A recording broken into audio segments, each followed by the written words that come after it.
Feeding your family for $10 or less does not have to be boring. And tonight we're going to put together some delicious ribs, some grilled corn, and green beans. Stay right there. I wanted some ribs for the big guy. He had been talking about something a little different. And I thought, I had several slabs of ribs. And I had prepared most of those earlier in the season. But I still had about a half a slab that I didn't prepare that was still in the freezer. And I thought, I don't want that to stay in the freezer too long. So because of that, I am going to prepare them today. So I've thawed them. They are ready to be seasoned. And then I'm actually going to cook them in the oven, low and slow, for a couple of hours. And so I thought, why not turn on the camera and bring you right along with me. So I'm going to get in my apron and we're going to prepare a delicious meal. As you can see, I still have the ribs here. They're baby back ribs. And I'm going to take them, even though it looks like it's on this mat, it's not. I have some plastic cover on it, on that piece, and I'm just going to take the ribs out of the bag. And the good thing about putting them in a Ziploc bag is that you can do that. It keeps things a little clean when you're taking it out.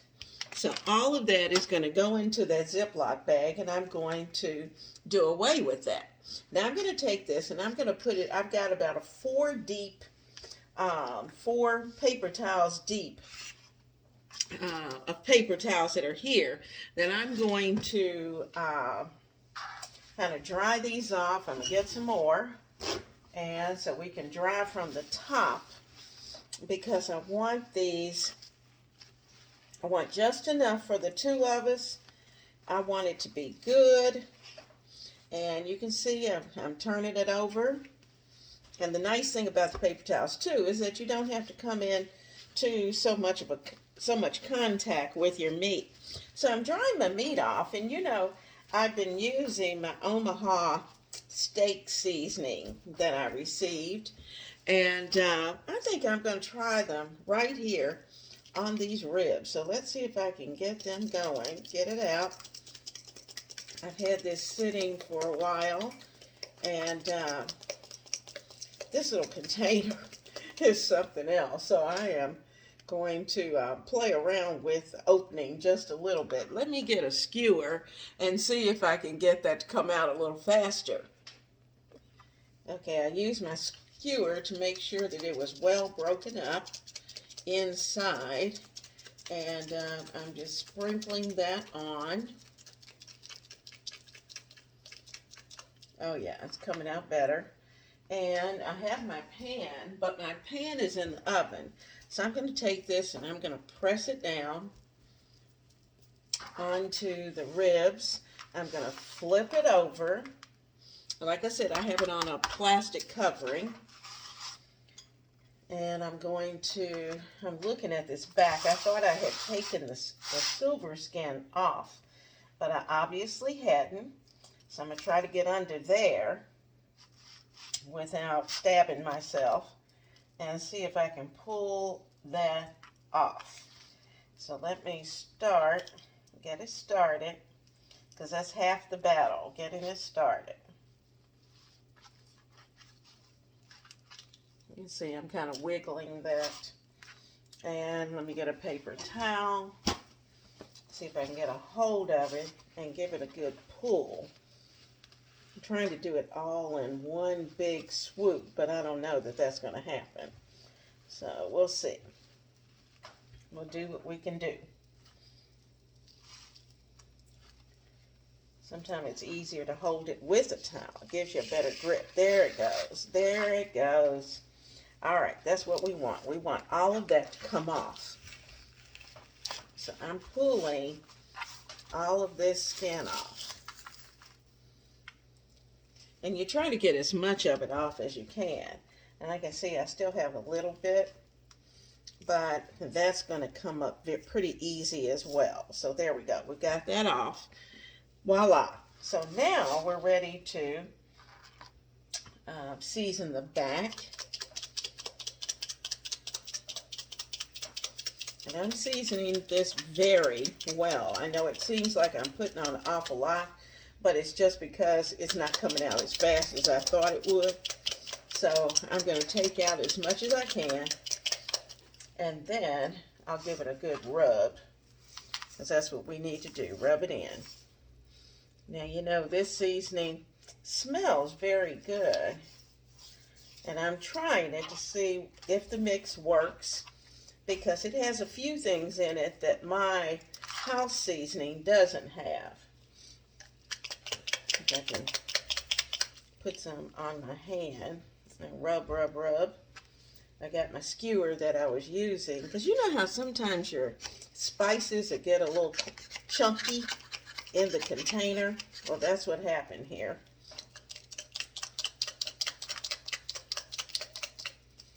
And we're going to take this and just rub those very good, very easily. All right, these are ready. Now, I'm going to take these, I'm going to get the hot pot on the stove, and it's sizzling. I put a little oil in there, the oven's on 350, and I'm going to place this into the oven. And I'm going to try to do this without making a total mess. Let's take the skillet out. It's nice and hot. As I said, I put a little oil in the bottom of it. And let me put a little light on the subject. Take this skillet out of the way. I need to use that later. But here's our skillet.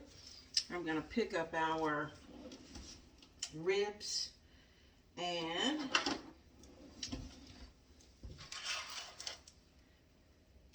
there we go. See if we get a sizzle. Oh yeah. Now that's the sound I wanted. I wanted that sizzle. Now these are going to go into the oven, 350 oven. I'm going to give them about an hour. Then I'm going to flip them. And after I do that, then I can see how long they need to really cook. I'll test the temperature. And from there, we'll start to see. They'll release themselves off of this pot, this pan. And I'll flip them over. I'll cover them with foil and let them finish cooking.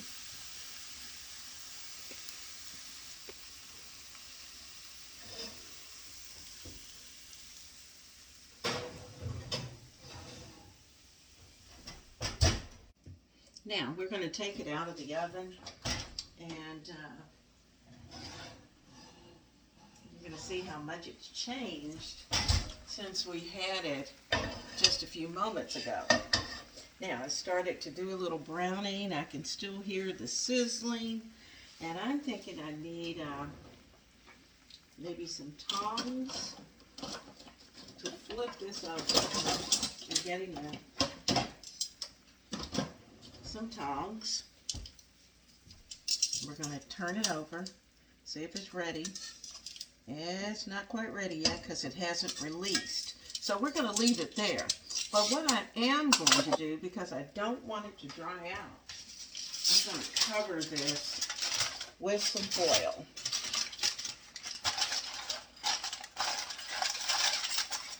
So to seal those juices in. And let me get my little mittens, seal that in, and there we go. So we don't want it to get too dry. Dry ribs are never good.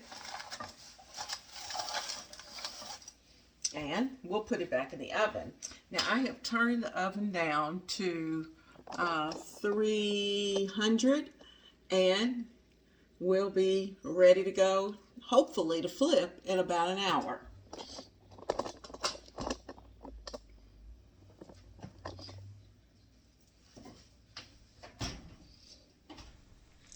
Isn't it funny how onions are always needed? So I'm just taking my time and slicing up this onion. And we're going to put it into a little pan. You know, we need something green for dinner. And I had washed off all of the meat stuff and sanitized. So I'm getting you over to the stove, and I've added a little EVOO into the uh, skillet. I had some homemade broth, and I'm going to take the fat off of that, and I'm going to pour about 3/4 of a cup into this skillet. Now I may not need all of it, but we're going to make sure that we have enough to cook these green beans well. Now I'm adding in a frozen pack of French green beans, which you know I love French green beans, and they look so pretty on the table. Now, you know that green beans do not come seasoned, so we've added in the salt, the pepper, and I went ahead and poured in all of the broth. I'm also adding in a little teaspoon of sugar into this mixture, and I'm just going to let these cook down.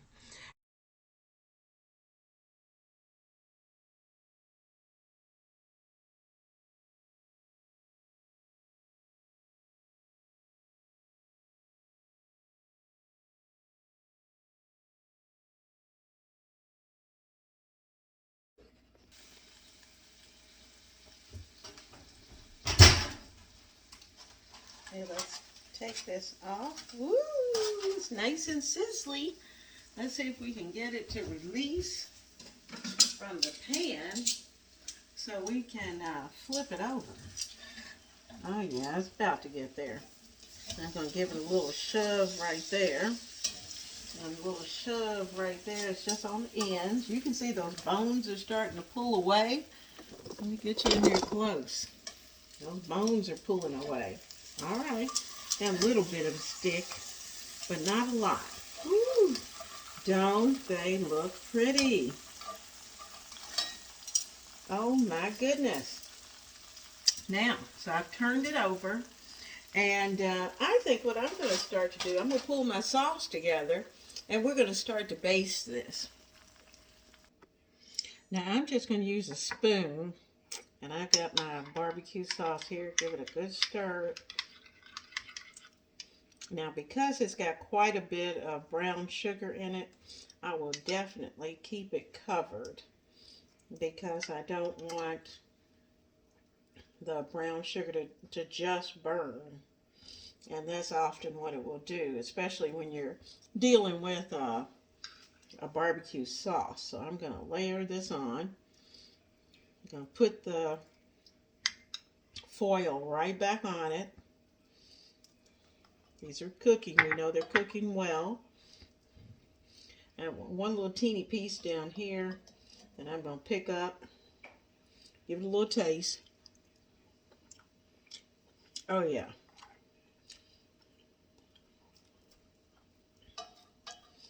And don't forget the bones. When you're saucing, be sure to sauce them too. Now, when I turn this over in about a half an hour, then I will sauce the other side. And I'm going to sauce it at least 2 more times. So I'm going to put the foil back on, put it back in the oven, and let it go a little while longer. All right, let's see what she's doing. I hear a little sizzle. You know, we sauced one side, so let's see what we're going to do. Woo. Oh, she's looking good. Now, I'm going to flip it.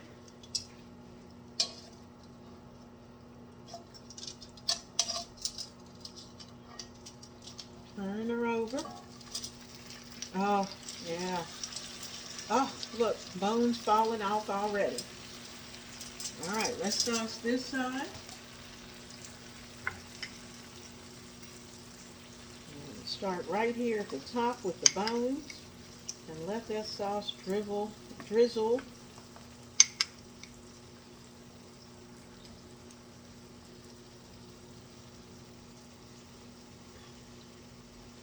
You know, when you remove that silver skin, that makes that rib just that much more tasty. Now, for some reason, my camera cut off, so you missed that I flipped them over. One of the bones fell off. We're going to have to taste that one.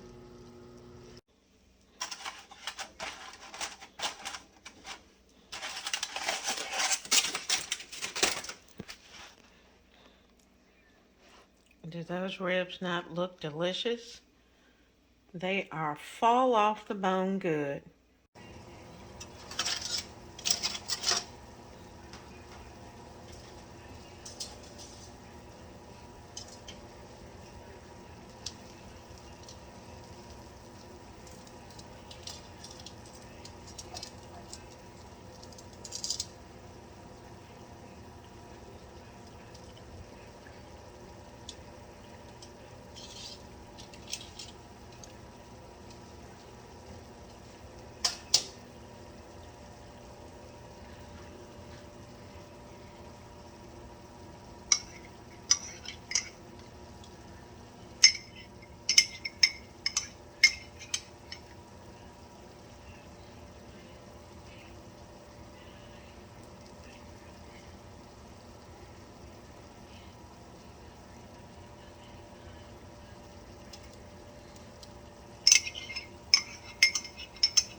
While we're putting this stovetop grilled corn together, just let me say to my subscribers that I love you.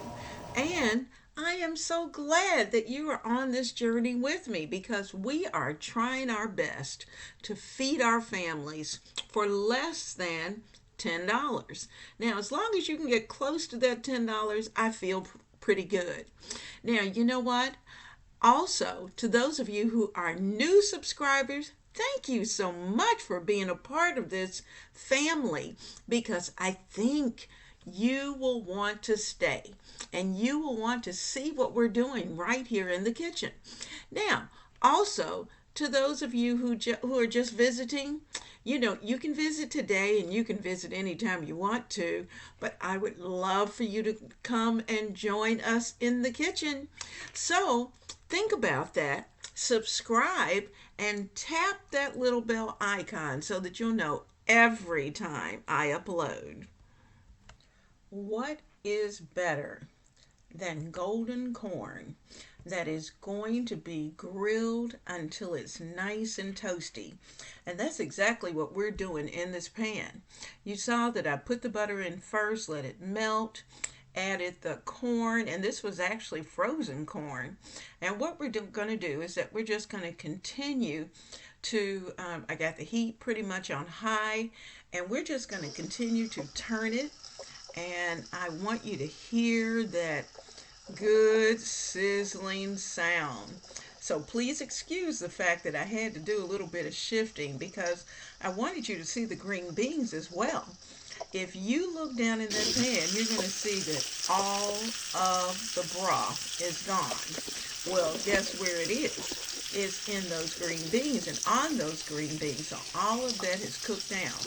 The green beans do not taste the least bit sweet. They just taste good. So we're letting the corn finish up. We're letting the green beans are pretty much done and they're on a very low heat.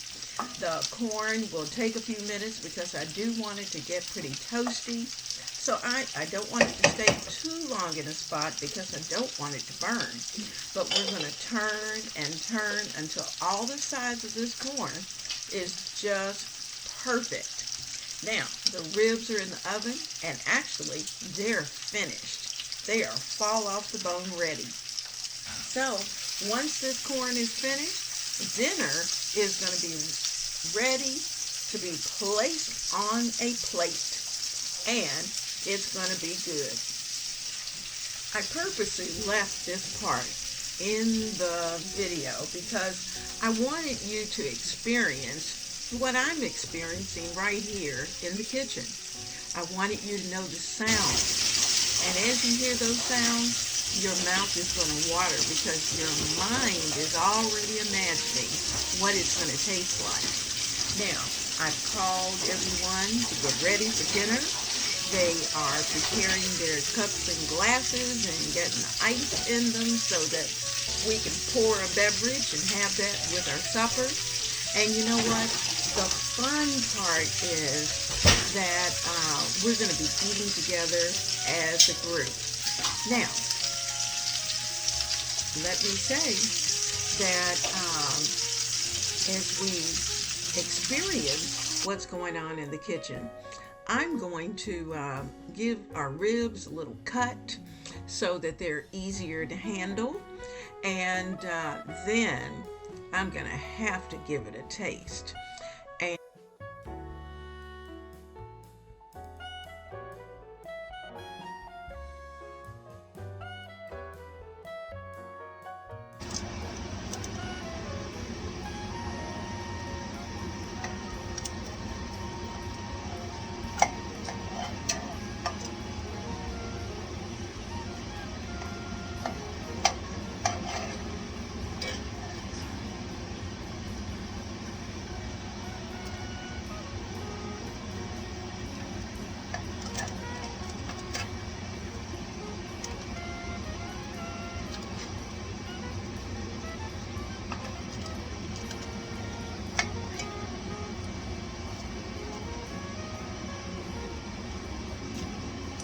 oh my goodness, guys, finger licking good. I hope your evening is amazing. Now I'm going to go and I'm going to join the family, and we're going to sit down and get into these ribs.